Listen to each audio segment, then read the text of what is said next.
Hello and welcome back to the channel. In today's review, we're going to be taking a look at the Transformers Studio Series Transformers Bumblebee Deluxe Class Shatter. As always, we'll take a quick look at the packaging and then we'll take a detailed look at the figure herself. Taking a quick look at the packaging, as you can see, you've got a fantastic CG render of how Shatter appeared in the Bumblebee movie. Studio Series Shatter, the Transformers Bumblebee logo. The side of the packaging has another really awesome CG render of Shatter. I believe this is probably before she scans her jet alt mode, as there is no visible jet components on this particular model. The back of the packaging showcases the figure in both her robot mode as well as her vehicle mode, and it also includes a brief bio. Arriving on Earth in 1987, Shatter disguises herself as a 1971 Plymouth GTX and begins her search for Autobot criminals. It also states that she is a licensed vehicle. Finally, the other side of the packaging just has a closer-up image of Shatter Studio Series figure number 40, and that she is a deluxe class figure. The backdrop that this figure comes with is based on her arrival to Earth when she scans her vehicle mode with Dropkick. It is that gas station, and it looks really faithful to what we see in the movie. As always, you can insert the figure into the diorama for a more dynamic display option. And here we have Deluxe Class Shatter out of her packaging, and as she comes packaged in her robot mode. Now I will start off straight away with saying that this figure is a mixed bag. It has some great attributes to it, but then has some major letdowns. Taking a look at one of the strong points of the figure, we'll begin with starting off with the detail. Starting off with detail, as you can see, unfortunately she does appear to have an inaccurate head sculpt,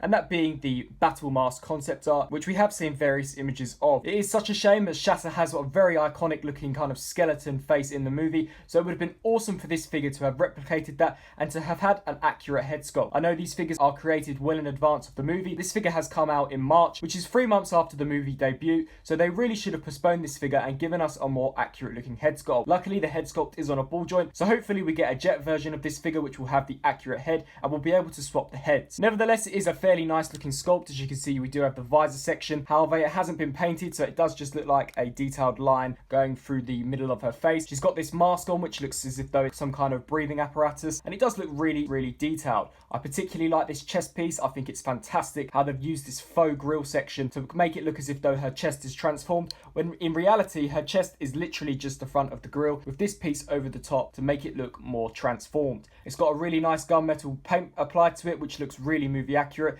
and really helps to differentiate some of the different details. Taking a look at her arms, she's got that same gunmetal type of paint, and they too have been detailed exceptionally well as well. She does have these arm blasters. However, I'll speak about these more when we get into the accessory segment of this review. Moving down to her thighs, these are very accurate to what we see in the movie. She appears to have some kind of thrusters at the top of her hips, which is very accurate to the CG model. And overall, the actual robot mode is really accurate to what we see at the beginning of the movie before Shatter scans her jet mode. The only inaccuracy is the head sculpt, but the rest of the body is really faithful. The shins too have been detailed impeccably well, and they really do have some nice paint applications on them. Turning the figure around, we do have a slight backpack. However, it does compress a lot better than initial images showed it to, and I really do think the legs do streamline really well. Considering Shatter was a very athletic character in the movie, it would have been such a shame to have had a lot of vehicle mode junk on them, but they do look really cool, and I love how the wheels fold into the back of the shins, creating for a more dynamic and interesting look. Turning to articulation, Shatter does have a ball jointed head,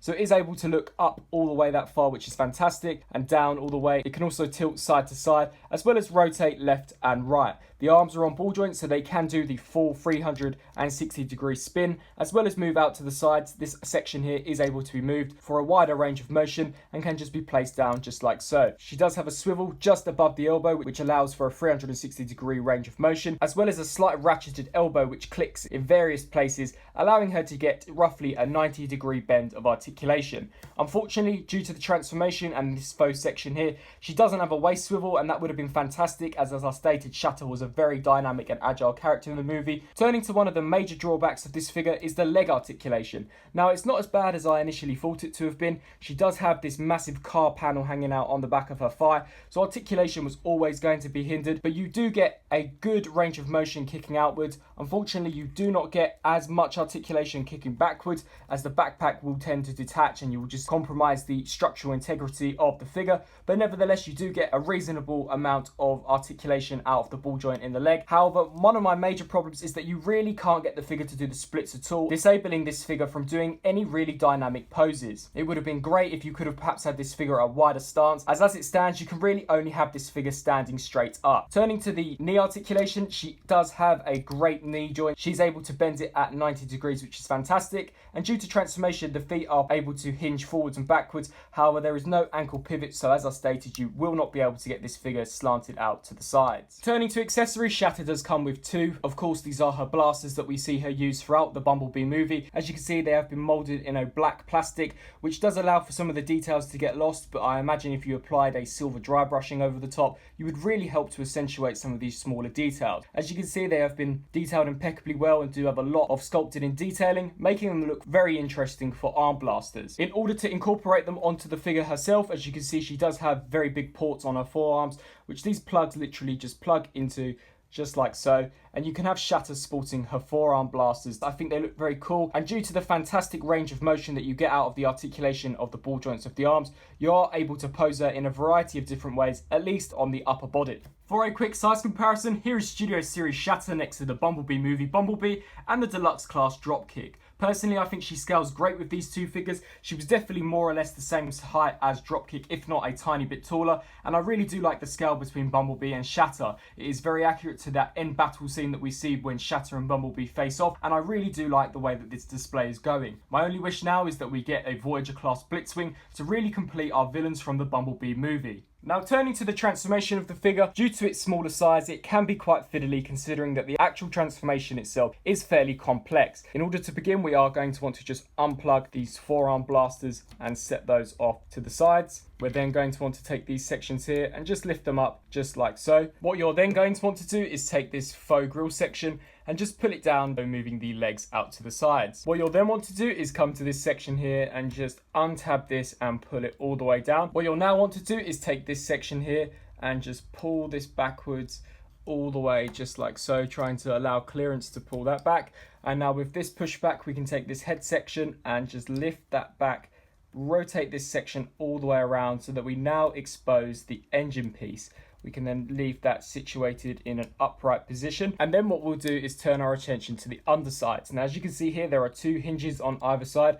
We're going to want to bring those in very delicately, otherwise you're actually going to pop the ball joints off. So just bring those in very delicately, just like so, and just leave them out to the sides. What we can then do is lift this section up and rotate these pieces forwards just so that they're out of the way. These pieces do tend to pop off as well, but if you're gentle with them, they will not be a problem. What we can then do is turn our attention to these sections and just fold this piece down just like so, and then repeat the same process on the opposite side. Rotate that down, move out the thighs as far as you possibly can, and then take this section here and bring it around. And as you can see, this section here will actually line up, so you're actually going to want to manipulate that until you can get them to snap into place just like so. Repeat the same process on the opposite side. Rotate this all the way around and then clip that into place so that this section all lines up with one another. What we can then do is turn our attention to these wheels and fold those out. They are on hinges, so as you can see, we're going to want to click that out like so and fold that out to the sides, and then come here and take it this one as well and then click that one out to the sides, fold it out. Now, as you can see here on the foot, there is a tiny little peg that will plug into this tiny little port on the inside of the feet. So bring that in and down and then try and line that up and snap it into place just like so. Repeat the same process on the opposite side. Snap that section in so that you're left with something that looks very similar to this. What we can then do is take this back section and rotate that outwards and then rotate that section out also, and then hinge this section backwards all the way like that so that you have everything on the top section aligned. What we can then do is essentially collapse the top of the shell down on the base of the vehicle. There are some tabs there that will just slide underneath the rear section of the vehicle, so just align those and snap those into place, and do the same process on this side and collapse that back section and this section down so that it is aligned. So this black section here is aligned with this red piece here.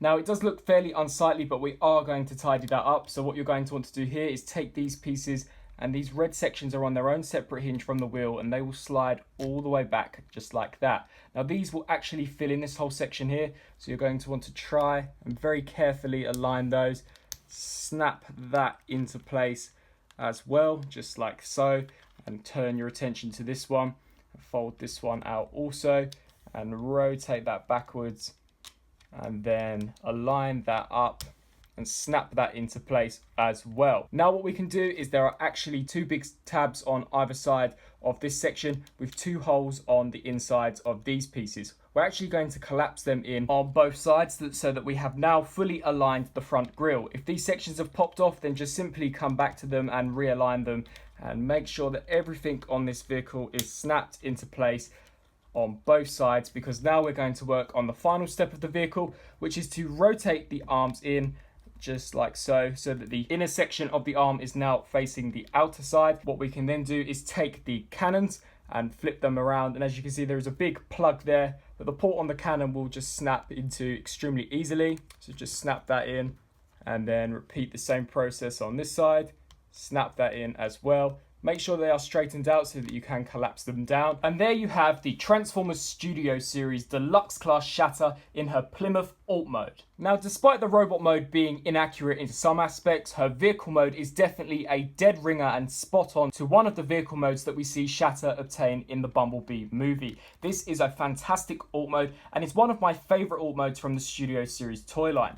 Taking a look at some of the details, as you can see, we've got a fantastic silver paint highlighting the front headlights of the vehicle mode, and she has loads of them. We can also see the engine block, which has been picked out in a really nice gunmetal type of paint, the same gunmetal that we saw on some of the attributes in the robot mode. The lights on the top of the vehicle mode are unfortunately unpainted, but we've got this really awesome bracket section covering the front windscreen, which is accurate to what we see in the movie. She's been given this really nice black gloss paint over the transparent plastic, giving it a really premium feel, and she has some detailing such as the 722 that we saw in the movie. And finally, the rear headlights are also picked out in a really nice detailing. We've got a silver trim going around what I believe is red plastic, and then we've got black paint painted over the top of it. It really does look like a really awesome vehicle. It also rolls extremely smoothly despite it being those mushroom pegged on wheels, which personally I'm not a fan of, but here I think they've been replicated extremely well, and overall it just looks really accurate and very awesome to what we see in the movie. For some size comparisons, here is Studio Series Shatter next to the Studio Series Volkswagen Bumblebee,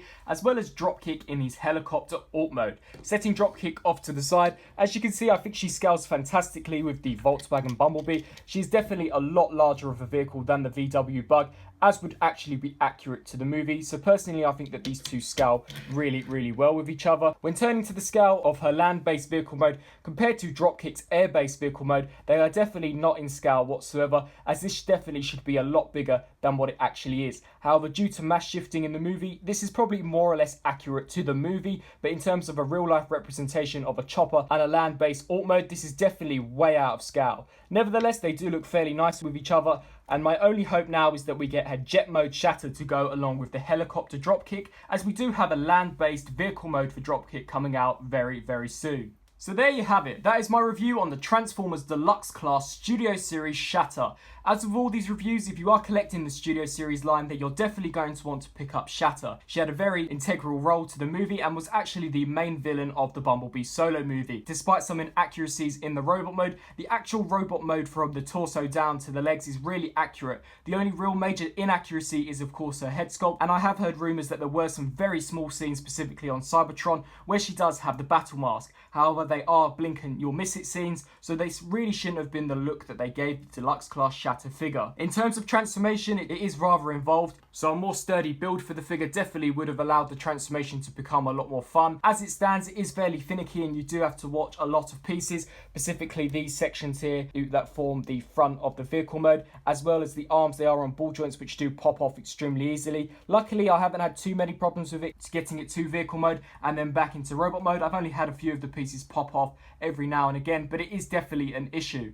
In terms of vehicle mode stand, she is fantastic and she really does look like her land-based alt mode that we saw in the movie. So personally, I would definitely recommend this figure. I hope that you enjoyed this review. If you did, please let me know down in the comment section below. I have got the review for the Transformers Studio Series Deluxe Class Scrap Metal in the pipeline, so please stay tuned for his review very soon. Thanks for watching.